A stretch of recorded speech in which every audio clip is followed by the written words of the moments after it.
lagi di program Bincang Kita Bercakap Bersama Mencari Makna. Kali ini bersama saya Lina akan memandu program ini dan tentu saja tidak sendiri. Ada teman bincang, rekan bincang yang hadir di studio yang akan berbincang tentang satu topik, belajar dari kesalahan.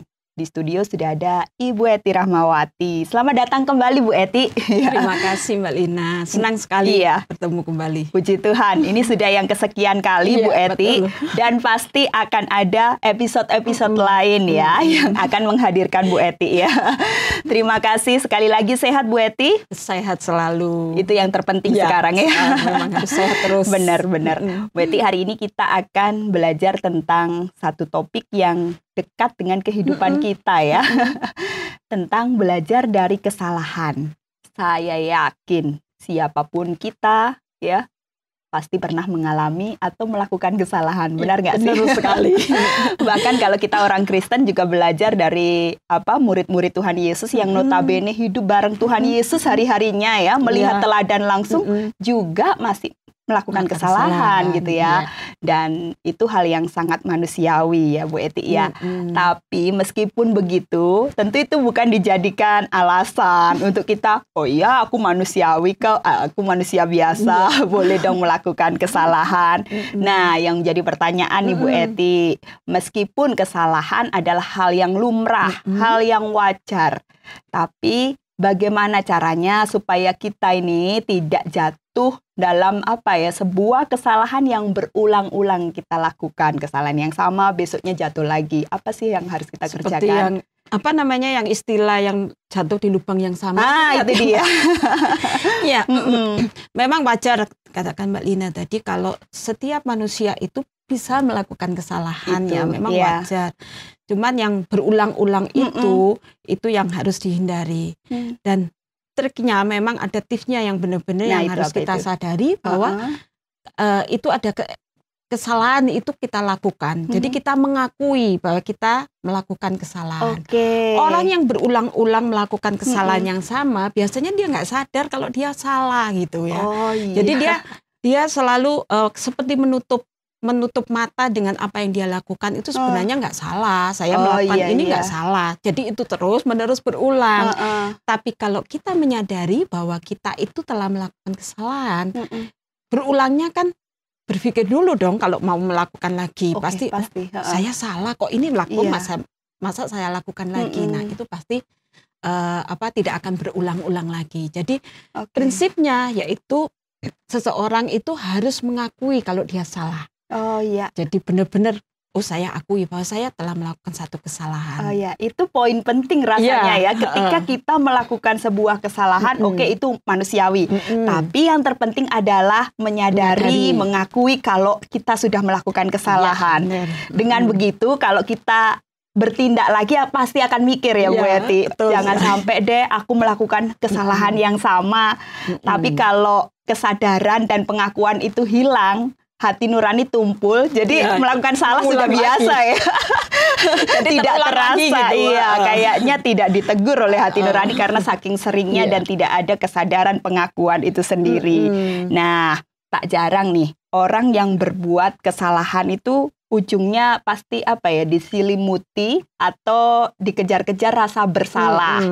Akhirnya tidak bisa move on. Aduh, aku pasti gagal. Aduh, aku pasti salah. Nah, Bu Eti gimana nih menyiasati perasaan-perasaan yang seperti ini? Bahaya dong kalau kita dikejar-kejar, diselimuti perasaan gitu. Kapan bangkitnya? Bisa-bisa depresi kan? Nah, gimana Bu Eti? Benar, iya. Kalau tadi kita menyadari bahwa kita ini salah, sebenarnya dari situ poinnya supaya kita bisa bangkit. Kalau kita salah dan kita tidak mau mengulangi lagi, tapi bukan berarti kita dikejar oleh rasa salah itu terus-menerus gitu ya. Tadi kan Mbak Lina katakan ada orang yang memang merasa bersalah kemudian dia nggak bisa bangkit lagi. Dia merasa bersalahnya terus-menerus. Nah, satu hal yang perlu kita lakukan ketika kita melakukan kesalahan dan kemudian kita sudah berusaha. Kalau kita melakukan kesalahan dan mengakui gitu ya. Ketika kita mengakui kesalahan itu berarti kita sadar bahwa kita bersalah. bersalah itu kan bisa jadi untuk dirinya sendiri bersalah, kemudian bisa jadi berhubungan dengan orang lain gitu. Artinya bersalah kepada orang lain ya. Kemudian yang sering kali membuat kita terintimidasi untuk merasa bersalah terus itu kan kalau berhubungan dengan orang lain. Jadi kita merasa bahwa orang lain itu melihat kita, kamu itu salah telah melakukan kesalahan kan gitu, terus menerus dibuat seperti itu yang membuat kita tidak bisa move on, bahkan sampai depresi ya tadi Mbak Lina katakan sampai ke sana memang akan terjadi menjadi depresi. Jadi untuk kita mengerti benar bahwa kita bisa keluar dari rasa bersalah itu adalah kita coba mengevaluasi diri. Mengevaluasi diri caranya dengan berpikir secara positif ya. Jadi kita positif berpikir, kemudian ketika kita sudah melakukan kesalahan itu, kita kan pasti berusaha keluar dari kesalahan itu. Kita berusaha supaya kita bisa memperbaiki kesalahan itu. Nah, itu kita menghargai diri sendiri dengan cara mengevaluasi diri. Oh, saya sudah melakukan ini, saya sudah melakukan ini. Berarti saya sudah berbuat yang benar. Tadi yang salah sudah saya benarkan dengan ini. Nah, itu untuk mengevaluasi diri supaya kita tidak terus-menerus saya bersalah. Nah, itu yang mengintimidasi kita sendiri gitu. Menjadi kita seperti orang yang sangat bersalah, malah terpuruk nantinya ya. Bahkan kita mungkin bisa melihat pada orang lain, bertanya pada orang lain, apa yang sudah saya lakukan. Misalnya saya salah pada seseorang, kemudian saya sudah lakukan ini. Kemudian kita bisa bertanya pada orang lain itu, benar nggak yang sudah saya lakukan ini? Pasti pandangan orang lain membuat kita tidak merasa bersalah lebih dalam lagi dan terpuruk, semakin merasa gagal gitu ya dalam hidupnya gitu. Bahaya itu juga ya Bu Eti ya, merasa bersalah boleh, tapi jangan terus-menerus dikejar-kejar, diselimuti, yang ujung-ujungnya malah nggak mau bertindak apa-apa, malah terpuruk, depresi. Kuncinya yang Bu Eti sampaikan, kalau boleh ditulis di quote ini ya, kalau kita berbuat kesalahan harus mengakui, harus sadar. Ketika kita mulai merasa bersalah, ayo harus ada aksi untuk mengevaluasi, memperbaiki diri. Dan itu penting rasanya ya. Kalau tidak ada tindakan, kapan kita bisa memperbaiki diri kita? Kapan kita bisa lebih baik dari kemarin, kan gitu ya Bu Eti ya. Nah, pertanyaan selanjutnya, kadang-kala manusia punya kecenderungan berpikir kok rumput tetangga lebih hijau. Tetangga kita kok baik-baik saja, kok aku selalu salah, aku selalu gagal. Kenapa tetangga orang lain di sekitar saya lebih baik? Nah, gimana Bu Eti supaya kita bisa berpikir lebih fokus untuk jalan kita sendiri? Gimana nih? Iya, kalau kita mau fokus pada rencana atau jalan kita sendiri, stop untuk melihat orang lain. Stop untuk melihat orang lain. Membandingkan orang lain. Kita tahu kan biasanya apa yang keluar dari diri kita itu nggak sepenuhnya yang buruk. Pasti ada yang kita tampilkan itu pasti yang baik-baik. Kita nggak mau dong kalau tetangga kita tahu kita dalam keadaan yang buruk gitu ya. Dalam keadaan yang kesulitan. Pasti kita yang keluarnya itu adalah sesuatu yang baik. Nah, apakah kita ini sebagai tetangganya misalnya, karena tadi ngomongin soal tetangga bisa jadi teman yang lain gitu ya, teman di kantor, teman di mana gitu ya. Itu keluarnya apakah kita mau membandingkan diri kita dengan sesuatu yang ternyata sudah diedit dulu gitu. Kalau dapurnya belum tentu seperti itu ya. Zaman sekarang kan yang keluarnya kelihatannya bagus, padahal ternyata di dalamnya kita nggak tahu. Dan tidak ada seorang pun yang tahu keadaan keluarga orang lain ya, misalnya ya itu mempengaruhi gitu. Jadi stop kita membandingkan dengan sesuatu yang sebenarnya itu tidak objektif. Itu subjektif karena yang tampil dari orang lain itu belum tentu kebenaran, kebenaran. Jadi kita harus berfokus pada diri sendiri. Nah, kalau kita membandingkan dengan orang lain yang mungkin lebih lemah, lebih rendah dari kita, kita akan cenderung merendahkan orang itu. Betul. Kan akhirnya juga kita merendahkan ya. Kemudian kalau kita yang membandingkan dengan orang yang lebih dari kita merendahkan diri kita sendiri, kita jadi minder, melemahkan diri kita sendiri. Nah, itu yang harus kita hindari. Jadi stop, jangan membandingkan diri dengan orang lain. mari kita fokus kepada diri kita sendiri, rencana kita ke depan ya. Tadi kan katakan bahwa bagaimana kita berfokus. Nah, untuk kita berfokus, kita tujuan kita itu harus jelas dalam hidup ini. Kalau ada pepatah yang dulu katakan, yang mungkin masih zaman kecil ya, gajah mati meninggalkan gading. Ya, betul ya. Jadi gading itu kan berharga. Benar. Gajahnya mati tapi gadingnya masih bisa. Nah, itu juga dengan kehidupan manusia, kan selalu kita harus ketika kita mati kita dikenang orang ya untuk hal-hal yang baik ya. Jadi fokuslah pada itu. Bagaimana kita berbuat baik, bagaimana kita jangan melihat kesalahan orang lain. Kalau kita melakukan kesalahan, kita coba perbaiki supaya hidup kita ini dikenang oleh orang lain itu tadi. Jadi fokus pada tujuan kita. Karena kalau kita membandingkan diri dengan orang lain, tujuan kita atau target kita tidak akan pernah tercapai. Dalam pekerjaan kan juga demikian. Kalau kita membandingkan orang lain, kita jadi sibuk dengan ngurusin orang lain karena fokus kita beralih ke situ. Nah, akhirnya kita sendiri akan melakukan kesalahan gitu karena kita sibuk dengan orang lain. Jadi harus fokus pada, memang harus berfokus pada diri sendiri. Itu stop supaya kita tidak membandingkan diri dengan orang lain. Stop membandingkan diri dengan orang lain. Toh apa yang kita lihat dari orang lain bukan toh yang kita lihat dari orang lain tidak 100% itu yang terjadi dalam kehidupannya ya Bu Eti. Tadi bahasa Bu Eti bisa diedit, bisa direvisi. Begitu juga kehidupan kita sebenarnya ya. Kalau kita melakukan kesalahan ya harus direvisi dong ya untuk menjadi hal yang baik. Oke, pertanyaan selanjutnya, melakukan kesalahan tadi kita sudah bahas bisa terjadi pada siapa saja. Mau orang pinter, mau orang nggak terlalu pinter, mau kaya, mau miskin gitu ya. Dengan segala status sosial pernah melakukan kesalahan. Tapi poinnya tentu bukan kesalahan itunya ya Bu Eti yang mau kita bahas, tapi pelajaran apa nih Bu Eti dari kesalahan yang kita kerjakan? Kita belajar apa sih sebenarnya? Nah, ini sebenarnya kunci dari perbincangan kita kali ini. Kita belajar apa dari kesalahan yang kita kerjakan? Kan tidak ada satu manusia pun yang tidak pernah melakukan kesalahan. Setuju. Jadi tidak mungkin manusia hidup selamanya tidak ada kesalahan, tapi pasti ada kesalahan yang dilakukan. Tapi itu tadi yang penting kita belajar dari kesalahan itu mengajarkan kepada kita sebenarnya untuk kita ini tidak sempurna sebagai manusia. Pelajaran penting yang kita lihat bahwa manusia itu sebenarnya nggak sempurna. Itu sebabnya dia bisa melakukan kesalahan.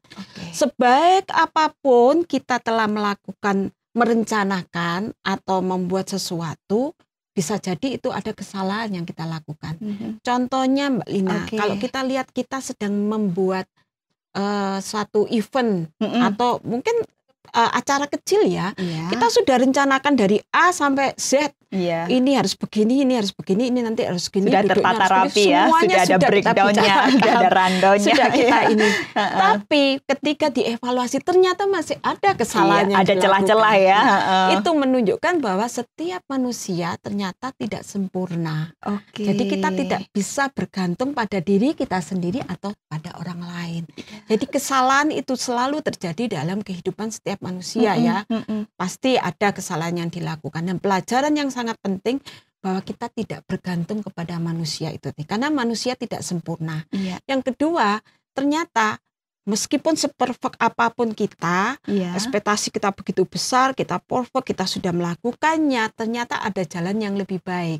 Ketika ada kesalahan di situ ya, kita lihat, oh ternyata ini salah, ternyata ada jalan yang lebih baik gitu. Jadi tidak semuanya yang kita pikirkan, kita rencanakan bisa berjalan dengan baik. Ternyata ada yang jalan yang lebih baik. Itu karena kita melakukan kesalahan. Jadi kita nemu hal yang lebih baik. Ternyata ada yang lebih baik dari yang kita pikirkan. Karena ada kesalahan yang kita lakukan. Nah itu memang mengajarkan kepada kita, yaitu tadi kita menyadari betul bahwa diri kita ini tidak sempurna. Manusia tidak sempurna, baik kita maupun orang lain. Jadi kita tidak bisa bergantung pada siapapun. Jadi kemudian dengan kesalahan itu membuat kita menemukan jalan yang lebih baik gitu. Ya, kalau misalnya orang lagi pacaran juga, kalau sudah dia biasanya kan melakukan, ada kesalahan yang dilakukan kemudian putus gitu. Oh iya. Nanti suatu saat dia akan, oh ternyata ada yang lebih baik, kan seperti itu biasanya. Nah, untung nggak jadi sama yang dulu, ternyata Tuhan siapkan yang lebih baik. Gitu. Nah, ada jalan yang lebih baik. Jadi belajar dari situ, dari kesalahan kita, ternyata ada jalan yang lebih baik. Oke, catat itu sobat. Jadi ketika kita melakukan kesalahan bukan berarti itu akhir dari segalanya, kayak dunia runtuh gitu ya. Tapi dengan melakukan kesalahan, kita justru menyadari bahwa kita sebagai manusia tidak sempurna.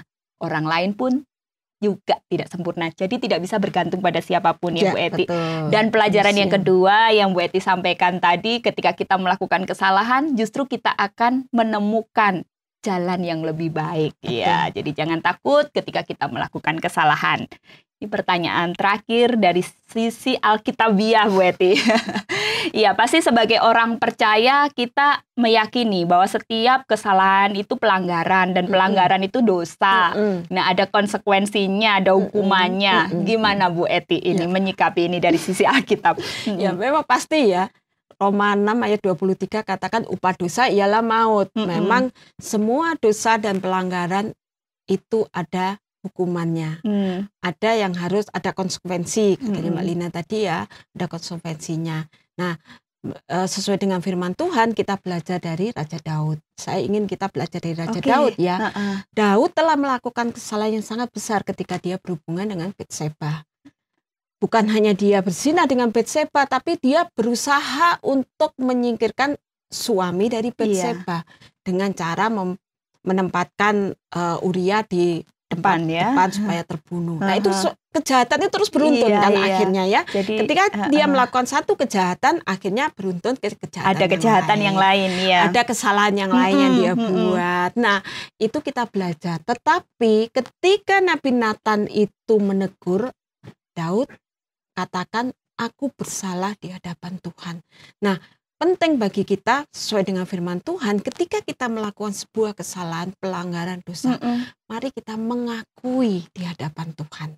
Mengaku benar bahwa saya bersalah, nggak ada lagi, oh karena saya ini, karena itu, nggak ada lagi. Kalau Tuhan sudah katakan itu salah dan dosa, kita harus tahu bahwa kesalahan itu harus kita akui.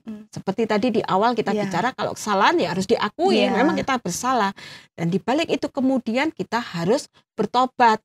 Jangan ulang lagi kesalahan yang sama. Nah, itu firman Tuhan sudah katakan bahwa Tuhan akan menghapus semua dosa kita, seperti di dalam Yeremia 1 ayat 18 itu yang katakan, meskipun dosamu merah seperti germisi, akan menjadi putih seperti salju.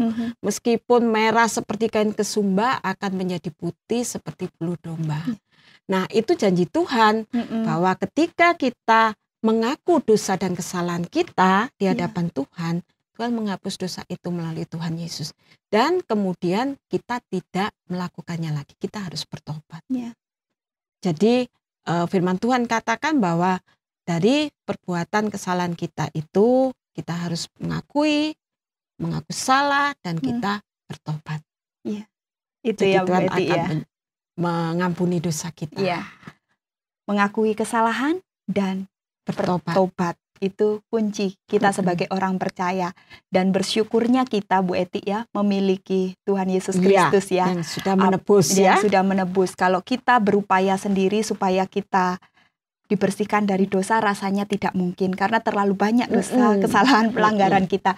Untungnya kita memiliki Tuhan yang mampu, dan dengan kasih karunia-Nya Dia mengampuni segala dosa kita. Dan ini menjadi hadiah dan anugerah terindah bagi kita umat percaya. Ketika kita melakukan kesalahan, akui dan juga bertobat.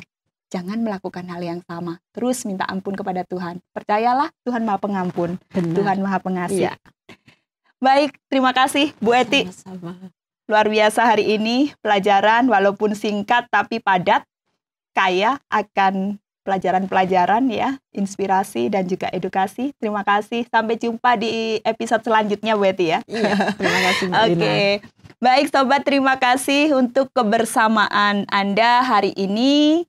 Dan tentu saja bincang kita akan kembali di minggu-minggu yang akan datang. Terus nantikan kami dan jangan lupa ya, protokol kesehatan. Pakai masker, jaga jarak, itu menjadi kunci untuk kita saling jaga. Menjaga diri kita dan menjaga orang-orang di sekitar kita. Terima kasih sekali lagi atas kebersamaan Anda. Salam sehat selalu.